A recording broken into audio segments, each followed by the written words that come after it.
Hello everybody, Caster here, thank you for checking out this video. In this one we're going to go through 10 more essential tips for No Man's Sky, a follow on from my video 10 essential tips for No Man's Sky. The first one we're going to look at is scrap multi-tools for upgrades. So I'm currently in a space station where you can find multi-tools for purchase. You can also find multi-tools at Sentinel pillars, and you can also find them at harmonic camps. I'm in a 3-star system. This one here is an A class rifle. Looks like it's got a couple of upgrades which I don't need, but I'm going to buy it. I can exchange it, but of course I'm not going to do that. I'm going to buy it for 7 million, and then we're going to take it to the anomaly and scrap it. Just in case you don't know where the scrapping station is for the multi-tools, we are on the left hand side as you come into the anomaly, and there's this little portal thing here. This is the quickest way to get to it, and it will send you up here, and it's just on your right hand side. So we've got our A class multi-tool there. We're going to scrap it. It will give you some words yet. We will begin the scrap worth 3 million units. Click claim scrap, and there we have a multi-tool expansion slot. So that is our upgrade. We've also got other upgrades as well, like a A class mining beam upgrade, and we got some cogs to sell as well for units, which isn't nothing to sniff at. I've also got another one here I'm going to scrap, which is a Sentinel pistol, which I picked up a while ago. It's damaged. I don't want it. The scrap worth is 365 units. Let's scrap this one. And I got some more upgrades. And I got Sentinel weapons shards, which are quite good times too. I didn't get any multi-tool expansion slot there, but you don't always get them. You normally get them. What I find is you normally get them when you have better weapons like A class and S class weapons. So we're going to head back down and go back to the space station. And now we are back at the space station. We're going to go to the multi-tool merchant on the 2nd floor of the space station and go over to the multi-tool upgrade station, which is next to him. And we are going to install our multi-tool expansion slot and be able to put it down here. Of course, the more multi-tools you get, the more expansion slots you'll get, the more technology slots you'll have in your multi-tool, and the better it will be in terms of damage scanner and all the upgrades that you can get for it. Next on the list follows on from that, and that is to sell all your upgrades that you don't want for nanites. So we can talk to any one of these merchants here. We're going to just head back to the technology merchant, and I'm going to go purchase upgrade modules, but I'm not going to buy. I'm going to click sell. And I'm going to sell the ones I don't want. So I don't want the B class scanner module, 140 there. Don't want the weapons shards upgrades. I've got 2 of them. I can sell them for 1,000 nanites. And then there's a mining beam module for 134. And then 298 for the mining beam A class module. I've got a load of S class here for my exocraft. But I've sold them, and that's given me a bunch of nanites. So scrapping multi-tools is definitely the way to go. Another thing that follows on from that is the race discount you get if you have good standing with them. If you go into the start menu, go to catalog and guide, go to journey milestones here and click on Korvax standing. We will have the GEC, which we are a total of 93 in terms of standing. We're only 60 with the Viking. We're 96 with the Korvax. And then we've got the guilds down here, which we can have a look at as well. So I've got 96 standing with the Korvax. If we go to Mr. Technology Merchant here again, and we have a look at trying to buy some upgrades, as you can see, we've got quite a decent discount here. If we go to an S-Class, got an S-Class Scatter Blaster module for 572 nanites. That's a 528 nanite discount. So it is definitely now worth getting the standing with the races, because you will get better stuff. If you want standing with the Merchants Guild or the Explorers Guild or any of the other guilds, they are over here in the corner, in the right hand corner of the space station as you come in. You can go and talk to them. This is an envoy, and we can donate items to them to get our standing up. And if our standing is good enough, they will give us items to be able to redeem. I definitely want these ion batteries, so I'm going to take them. And why not take a warp hypercore? Because they are really good. So standing with races, definitely worth having now. Another easy way to make some nanites if you're struggling for them is to catch some fish and release them back into the water. I've got a couple here. So if I release this, I press X on my Xbox controller, release fish. You must be in the water to release the fish. So we'll release that one, and that will give us only 24 nanites. The B class will give us 95 nanites. So it'll give you some nanites. If you have an A and an S, it will give you much more, of course. I do have one S in here, which is an abyssal horror egg, which I don't really want to release. So I'm not going to. I've got an A class here. Let's see how much this moon turtle will give us in terms of nanites. So it's going to give us 116. So you're probably looking at somewhere between 130 to 200 nanites for an S class fish. So definitely a good way of getting fish. Nanites, sorry. Especially if you enjoy fishing, you're just relaxing and you don't want to cook them up and stuff. Definitely a good way of getting some extra nanites if you need them.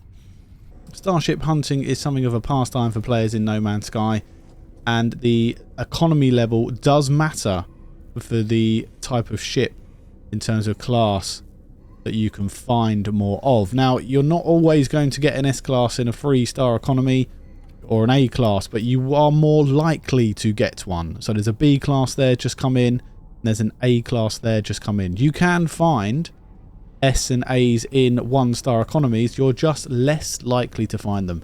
So when ship hunting, the economy of the system does matter. To find out what the economy is, get an economy scanner or your starship. I've gone through how to get one of those in previous videos. They are with Hyperion in the anomaly, and they are 100 and something odd nanites. It's not too much at all. But definitely go to a 3-star system for ship hunting. That is where you'll find the best ships. Another great way of getting extra exosuit upgrades for finding sentinel pillars for those multi-tools you may want, or even settlements if you want a certain settlement on a certain planet, is to get them from the cartographer in the space stations. So to get the charts you want, we can exchange specific charts for navigational data. Navigational data can be found in various places, including ancient data on planets. They're like little pillars with red squares floating above them. You'll find a number of navigational data in them, and you'll also find them in and around buildings and space stations. There may be one here somewhere. There? No. Yep. This one here, the encrypted navigational data. These little boxes in around places, they'll either give you nanites or they'll give you navigational data. It all just depends on what is generated in. I can't see any others. The charts do cost a different amount of navigational data depending on what you want. So the planetary charts will cost you 1 navigational data. The ancient artifact will cost you 3. The exosuit upgrade chart will also cost you 3. Settlement chart will cost you 5. So depending on what you want, you will need a certain amount of navigational data. Of course, you can also ask this dude for help. So let's ask him for help. And he'll just say a load of stuff. And not really a lot. So it's pointless doing that. And then we can purchase a random map for 37 nanites. So let's do that. What do we get? We get a planetary chart. So we can find a like a monolith to get Atlantid multi-tools and other ancient artifact sites. I haven't mentioned the nutrient processor in other videos, and the fact that you can carry it around and have a ton of extra storage within your exosuit. So I can just pick this up as is, and it will take all of the items that were in its storage into my exosuit, but it won't actually put them in the exosuit. They will still be in the nutrient processor. Then you can go into your build menu, click the nutrient processor again, put it back, go into it, and all of the items will still be there. However, there are extra benefits to having a nutrient processor storage, in that if you have the nutrient processor room in your freighter fitted and you go into the nutrient processor, access ingredient storage, it'll be the same storage. So you'll have the same items in there. You can transfer them to and from, And then you can use this to create whatever it is you're cooking for whatever you want it for, whether it's bait or units or whatever it may be.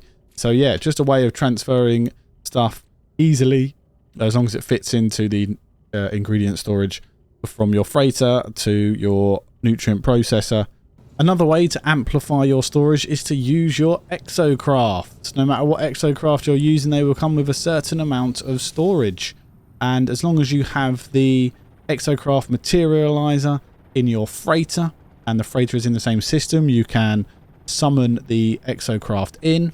Or if you've got the exocraft summoning station and you place it on a planet, you can summon your exocraft anywhere on that planet. So the exocraft have a lot of storage, and you can put a ton of stuff in here, summon it onto the planet you want, and Bob's your uncle, you've got a ton more storage, or you've got all of the items you stored within that exocraft. Storage is a huge problem for most players, especially players like me who just absolutely collect everything they can. So getting the most out of any storage you have is definitely the way to go. If you're able to get to 5 stars, well, you know, 5 stars on No Man's Sky fighting the Sentinels, and you're able to beat them, you will disable the Sentinels on the planet for 2 whole hours. So the way to do it is to take out all of the Sentinels and then take out the big old walker, or do it whichever way you want, of course. But once we take out the walker, we will find... I'm on permadeath mode, that's why it's so hard to kill them. You will find that the Sentinels will not come back 2 hours, and you'll be able to run around the planet and do whatever you like without being pestered by them. There you go, you see. And we'll take the walker brain there. There you go, Sentinels disabled. And we've got some nanites and we've got some extra stuff as well. This is an airless planet, so it's having issues. And it will also reveal a Sentinel nest. Not only that, you'll get a ton of upgrades for that. You'll get Pugnum. You'll get the salvage glass, which you can analyze or extract the opponents, and it will give you different things. I've got an antimatter there. I've got Sentinel weapon shards, which I can sell for nanites. I've got quad servo as well, and if we do that one, we'll get some more stuff as well. We've got Sentinel exosuit fragment. So we'll get a ton of stuff. We'll have the Sentinels disabled for 2 hours, which is great. And to be honest, it's a lot of fun fighting them. The last thing I wanted to mention in today's video is how to get to different galaxies using other players' bases. If we go into the teleportation terminal in the anomaly, I'm pretty sure you can do this from any teleportation terminal you may have, or in stations, etc. We can go to all, and it will give us these different bases here. We can go to featured, and it will highlight them here. These are actually community highlight bases. Now I'm currently in the Hilbert dimension, which is the second galaxy on the list of 256 galaxies. But for more information on Galaxies, see my video Galaxies Explained, and yeah, there's plenty of information in there about how they work and how to get to the next ones, etc. So let's check out this one, Crisscross Apple SOS. Let's go here and see where this is. Does it tell me where it is in terms of galaxy? It's in the Essentam galaxy, which is the 10th galaxy on the list. So I'm in the second. We're about to hit the 10th. This galaxy as well specifically is a lush galaxy. So I've wanted to go here for a while. So let's warp to Last Egg from Last Dragon UD22 CCAS. Let's go and have a look at this, and we'll enter a whole new galaxy. So not only can we explore this amazing base, look at it, built by the player. I mean, look, I'm stunned. I am speechless at how good this... Oh my god, it's a bloody maze. Holy Christ almighty. I am amazed at the level of detail in this base and how they've done this. It is incredible. But back to the actual the tip, right? Now we're in the Essentam galaxy. I'm just stunned. Right, can I get it? I can. Right, let's get the ship in. What we can do is we can build a base anywhere in this galaxy, and of course we can come to and from it whenever we like. So I can go from a base I build here in Essentam, and I can go all the way back to the Hilbert dimension where my Casta Terra base is. And this is a wonderful planet, by the way. Let's just have a look at this base in photo mode. Oh my word, look at that. Look at that. That is brilliant. That is an amazing base. Congratulations. This is fantastic. So yeah, you can jump from galaxy to galaxy. Right, there you go, guys. That is the end of the video. Thanks very much for watching. If you had any value out of it, please consider giving a like. Subscribe for more No Man's Sky content. Hopefully I'll see you in the next video. Thank you for 1,000 subscribers at the time of recording. It's absolutely fantastic. Thank you to everybody who's interacted, and hopefully I will see you in the next one. Take care and bye-bye.